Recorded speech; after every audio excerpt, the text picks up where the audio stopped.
नमस्कार दोस्तों, मैं हूं आशीष कुमार सिंह और आप देख रहे हैं यूपी करेक्ट। दोस्तों, आज इस एपिसोड में हम चर्चा करेंगे बांग्लादेश के बारे में। दोस्तों, आपको बता दें कि हमारे जो विदेश सचिव हैं विक्रम मिश्री साहब, वो बांग्लादेश गए थे और वहाँ डॉक्टर यूनुस, जिन्हें आप वहाँ का प्रधानमंत्री या राष्ट्रपति कुछ भी कह लें, है तो वैसे वो चीफ एडवाइजर के पद पे, लेकिन सब कुछ सारी सत्ता उन्हीं के हाथों में है। उनसे मुलाकात की और वो बांग्लादेश को अपनी बात मनवाने में सफल रहे। बांग्लादेश ने एक्सेप्ट किया कि 88 अल्पसंख्यकों के खिलाफ घटनाएं हुई हैं और लगभग 70 लोगों की अरेस्टिंग की गई है। लेकिन 70 लोगों की अरेस्टिंग नाकाफी है। जिस तरीके से हम लोगों ने अत्याचार 5 अगस्त के बाद में वहां पे हिंदुओं पे देखे थे, जिस तरीके से मंदिर फूके गए, जिस तरीके से वहां हिंदू लड़कियों के साथ, महिलाओं के साथ बलात्कार किया गया है, लोगों की हत्याएं की गई हैं, लोगों को पीट पीट कर मार डाला गया है, तो ये जो बांग्लादेश ने अभी एक्शन उठाया है, इसको हम लोग बिल्कुल ये नहीं कह सकते हैं कि बांग्लादेश का ये उचित कदम है। बहरहाल, एक बात होता है कि बांग्लादेश सरकार ने ये तो कबूल कर लिया है कि उनके देश में जो अल्पसंख्यक हैं उनके ऊपर काफी ज्यादतियां हुई हैं और अत्याचार हुआ है। दोस्तों, एक सबसे बड़ी बात यह है कि हम अपने भारत में नेताओं से भी ये बोलना चाहते हैं कि आप लोग सुनते होंगे अल्पसंख्यक अल्पसंख्यक बोलते हैं। अल्पसंख्यक क्या है? बांग्लादेश में अल्पसंख्यक कौन है? क्या वहां पे जैन है? बिल्कुल नहीं है। सिख वहां पे नजर आते हैं? नहीं नजर आते हैं। बौद्धिस्ट होंगे? थोड़े बहुत होंगे। अरे भाई, सिर्फ अल्पसंख्यक नहीं, वहां पे सिर्फ हिंदू हैं। आप सेकुलरिज्म की कितनी घुट्टी या कितनी चाशनी पिए हुए हैं कि जो आप सीधे सीधे ये नहीं बोल सकते हैं कि बांग्लादेश में हिंदुओं के ऊपर जो अत्याचार हो रहा है, अब किसी भी नेता को देख लीजिए, किसी भी पार्टी का नेता हो, अल्पसंख्यकों पर अत्याचार हो रहा है। अरे आप क्यों डरते हैं कहने पे सीधे से सीधे? अरे जहां वहां हिंदुओं के ऊपर अत्याचार हो रहा है तो खुलकर बोलिए। आपने किसी भी मुस्लिम नेता को, ओवैसी से लेकर या जितने भी मुस्लिम नेता होते हैं, अगर फिलिस्तीन में कोई घटना होती है तो क्या उनके मुंह से निकलता है? सीधा यही तो निकलता है कि साहब देख लीजिए, फिलिस्तीन में मुसलमानों पर अत्याचार हो रहा है। कभी आपने बोलते हुए देखा है? या उनको कभी शर्म इस बात पर आती है कि वो अपने मुस्लिम भाइयों की वोट ना करें? अरे आप हिंदू हैं तो आप हिंदुओं का पक्ष नहीं लेंगे या हिंदुओं की बात नहीं करेंगे तो कौन करेगा? आखिर क्यों शर्म आती है आपको कहने पे? आपने देखा है किसी मुसलमान को शर्म करते हुए? या उसने कभी अपनी भावनाओं को रोका? अरे पूरी दुनिया में कहीं भी अत्याचार होता है वो खुलकर बोलते हैं मुस्लिम भाइयों पर अत्याचार हो रहा है। लेकिन यहाँ पे पता नहीं कौन सेक्युलरिज्म की एकदम चाशनी चाटे हुए हैं, जो बोलना ही नहीं चाहते हैं। दूसरी बात आप ये देख लीजिए, आपको बता दें कि भारत में 8 साल पहले संसद में किरण रिजिजू, जो हमारे मंत्री हैं, उन्होंने बोला था कि 2 करोड़ बांग्लादेशी, एक दो नहीं, लाख हजार, जो आप सोच रहे हैं, 2 करोड़ बांग्लादेशी अवैध रूप से रह रहे हैं। यानी कि आपके घर में 2 करोड़ लोग चले आए हैं बांग्लादेश से और आपको पता ही नहीं है। 2 करोड़ कोई छोटा मोटा फिगर नहीं होता। ये 8 साल पहले का है। उसके बाद में आप सोच लीजिए 8 साल में इनकी तादाद कितनी हो गई होगी। और 8 साल पहले तो रोहिंग्या भी नहीं आए थे, तो रोहिंग्या भी घुसा है भारत में। और रोहिंग्या आए कहाँ से? आप देख लीजिए, कहाँ से म्यांमार, कहाँ से बांग्लादेश होते हुए और ऊपर जम्मू तक पहुंच गए हैं। हजारों किलोमीटर का सफर तक और पहुंच गए। और देश की सुरक्षा एजेंसियों से लेकर देश के लोगों को इसकी भनक तक ही नहीं लगी। दरअसल होता क्या है, ये बांग्लादेशी जब यहाँ पे आ जाते हैं तो ये जिन इलाकों में रहते हैं जाके, वहां पे खासतौर से जब कांग्रेस कांग्रेस की जब सरकारें थी, हालांकि केवल कांग्रेस को ही ब्लेम नहीं किया जा सकता, उसके बाद में जो सरकारें आई सबके में आए शरणार्थी बनकर। लेकिन जितनी ठोस कार्रवाई करनी चाहिए थी सरकारों को नहीं करनी पड़ी। लेकिन ये बात जरूर तय है कि कांग्रेस की जब सरकार होती है तो घुसपैठ की जितनी भी होते हैं या पकड़े जाते हैं तो उन पर जितनी सख्ती बरतनी जानी चाहिए वो बरती नहीं जाती है। और कुछ नेता जो क्षेत्रीय स्तर पर होते हैं उनको बसवा देते हैं, इनके कार्ड वार्ड भी बनवा देते हैं, आधार कार्ड बनवा देते हैं, राशन कार्ड बनवा देते हैं और एक तरीके से उनको भारत का नागरिक कर लेते हैं और उनका वोट पड़ने लगता है। अब ये किसी पार्टी के खासम खास वोटर हो जाते हैं। तो इस तरीके से इनको यहाँ पे भारत में राजनीतिक संरक्षण मिल जाता है। लेकिन ये नहीं देखते हैं कि हमारे देश के लिए कितना बड़ा खतरा है। जब बात निकालने की आती है तो हर आदमी के मुंह से निकलता है कि अरे यार, ये बेचारे, इनको कैसे निकालेंगे, कैसे वापस भेजा जाएगा? अरे हमसे पूछ कर आए थे हमारे देश में। आपके घर में कोई घुस जाए आके तो आप उसको रहने देंगे? पीट पीट कर बाहर नहीं निकाल देंगे? पुलिस में कंप्लेंट नहीं करेंगे?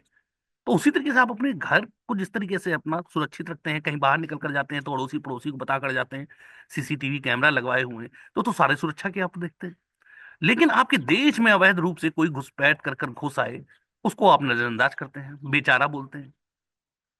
अरे किस बात के बेचारे? अरे उठाओ सीधे से बॉर्डर पर ले जाओ, धक्का दे दो, जिस तरीके से आए थे उसी तरीके से वापस जाओ, तो ये आपके नागरिक हैं। अरे कोई हमसे वीजा लेकर आए हो तब तो हम सम्मान वापस भेजें। जिस तरीके से घुसपैठ कर आए थे उसी तरीके से इनको जाकर बॉर्डर पर देकर धक्का दे देना चाहिए कि जाओ, निकल जाओ यहाँ से। लेकिन इसी देश में सबसे बड़ा संकट ये आता है, और जो इस देश की सबसे बड़ी एक समस्या भी है, कुछ लोग खड़े हो जाते हैं घुसपैठिए के तौर पर नहीं लेते हैं कि वो अपराध कर आए हैं और भारत के ही संसाधन को खोखला कर रहे हैं, संसाधनों को, जिन पर हमारे देश के लोगों का, नागरिकों का हक होना चाहिए, उसको ही अवैध रूप से छीन रहे हैं। वो सब कुछ नहीं होता है। आप किसी भी देश की सीमा में जाएंगे, अनाधिकृत रूप से घुस जाइए जाके, वहां सरकार पकड़ेगी, आपको उठा के फेंक देगी। कितने यहाँ से मुसलमान जो जाते हैं, हज उम्रा के नाम पर जाते हैं, उसके बाद वहीं पे छिप जाते हैं, उसके बाद करते हैं, तो क्या उनको वहां की सऊदी की सरकार पकड़कर डिपोर्ट नहीं करती है? मुस्लिम भाई के नाते क्या रोक लेती है? क्या अपनी नागरिकता दे देती है? नहीं देगी, और नहीं देना भी चाहिए। क्यों दे देगी? आप जिस देश के वासी हैं, आप वहां पे जाइए। दूसरे के देश में जाकर क्यों गड़बड़ी फैला रहे हैं? और बिल्कुल ठीक है, सऊदी अरब वापस भेज देता है। आप वीजा लेकर जाइए, सम्मानित तौर पर जाइए, डॉक्यूमेंट्स पूरे कर कर जाइए, आप वहां पर रहिए जाके। लेकिन भारत में अभी कार्रवाई करने लगे तो इसको दूसरा रूप दे दिया जाता है, बोल दिया जाता है कि अरे ये तो मुसलमानों पर अत्याचार हो रहा है। बस संसद में खड़े हो गए। और यहाँ पे बहुत से प्रोफेशनल आपने देखे होंगे, प्रोटेस्टर्स हैं, आंदोलन जीवी, जिनको एक शब्द दिया गया है। कोई भी आंदोलन हो, आप शाहीन बाग ले लीजिए, सिंधु बॉर्डर पर ले लीजिए, किसानों का ले लीजिए, कहीं पे भी होगा, वो आप पांच छह चेहरे आपको दिखाई पड़ेंगे। सवाल ये उठता है कि तुम्हारे घर की रोजी रोटी कैसे चलती है जब तुम साल भर प्रोटेस्ट ही करते रहते हो? आय का साधन क्या है? और वही चार पांच प्रोटेस्टर जिनका काम ही यही है, तो इनको प्रोफेशनल आंदोलन जीवी कहा जा सकता है इनको। बहरहाल, देर आए दुरुस्त है। भारत में लोगों के अंदर एक चेतना आ गई है। भारत में भी अब बांग्लादेशियों के ऊपर कार्रवाई शुरू हो गई है। सबसे पहली कार्रवाई तो झारखंड में हुई, जहां पे 850 लोगों को वहां की पुलिस ने पकड़ लिया है, जेल में रखा है, और वो लोग इनको बांग्लादेश भेजने की तैयारी कर रहे हैं। इसके अलावा भी वहां के जो डिप्टी सीएम है, उन्होंने ये बताया है कि बांग्लादेशियों पर कार्रवाई बड़ी तेजी से वहां पे की जा रही है। दूसरी बात करते हैं हम अगर दिल्ली सरकार की, तो दिल्ली में उपराज्यपाल ने सीधा सीधा पुलिस को आदेश दे दिया है कि 2 महीने के अंदर सारे बांग्लादेशी चिन्हित किए जाएं और इन पर कड़ी कार्रवाई की जाए। उसके बाद में तो बिजली जैसी फुर्ती वहां की पुलिस में आ गई है।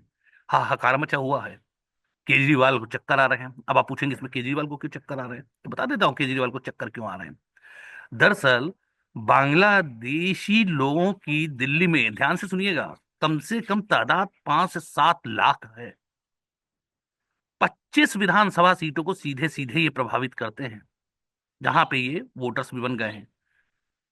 10 विधानसभा ऐसी हैं जहां पे इनकी तादाद 15,000 के करीब है, मतदाता।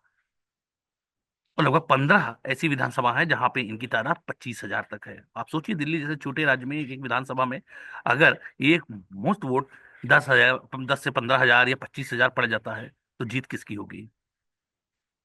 तो जाहिर सी बात है, दिल्ली में सब जानते हैं ये एक तरफा वोट केजरीवाल को ही जाता है।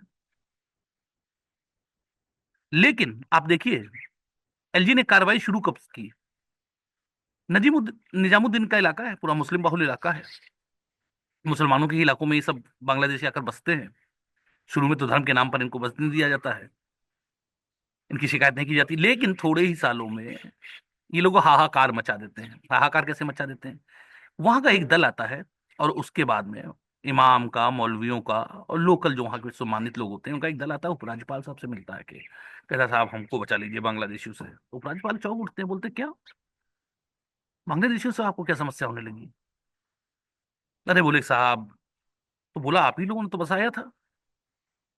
जब कभी थोड़ी बहुत कार्रवाई करने के लिए पुलिस जाती थी तो आप लोग प्रोटेस्ट में उतर आते थे।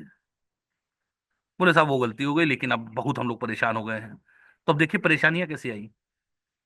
या जो उन्होंने कंप्लेंट किया, उन्होंने बताया कि साहब ये जो हमारे मोहल्लों में पार्क वार्क हैं, उसमें ये सब रहने लगे हैं, बहू बेटियों को छेड़ते हैं। इसके अलावा चैन स्नैचिंग से लेकर जितने भी प्रोस्टिट्यूशन है, ड्रग्स का धंधा है, शराब का धंधा है, वो सब ये अपना करने लगे हैं। अभी झुंड में होते हैं, उसके अलावा हमारी नौकरी खाने लगे हैं।